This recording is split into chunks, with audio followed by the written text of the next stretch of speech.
Welcome to Blizzard Fire. We hope this video helps fire up your solution.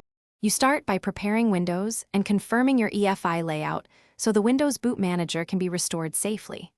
First, back up the EFI partition as an image or one clone. This preserves boot files. Once done, boot into Windows Recovery or use Install Media and Open command prompt to run disk part.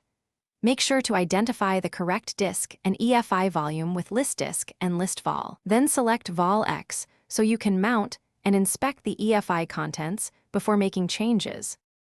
Now you remove Grub and restore Windows Boot Manager by working directly in the mounted EFI. Mount the EFI volume and assign a drive letter. This lets you copy or rename //EFI // to a backup folder so it's non-destructive.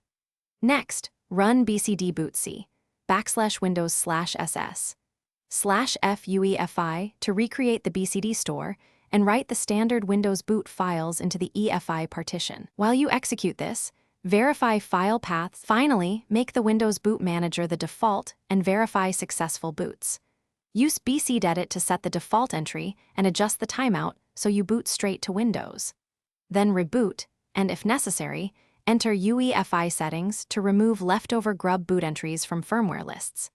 If the machine fails to boot, use Windows Recovery Automatic Repair or restore the EFI backup you made earlier. That backup is the key troubleshooting step to revert safely and avoid data loss.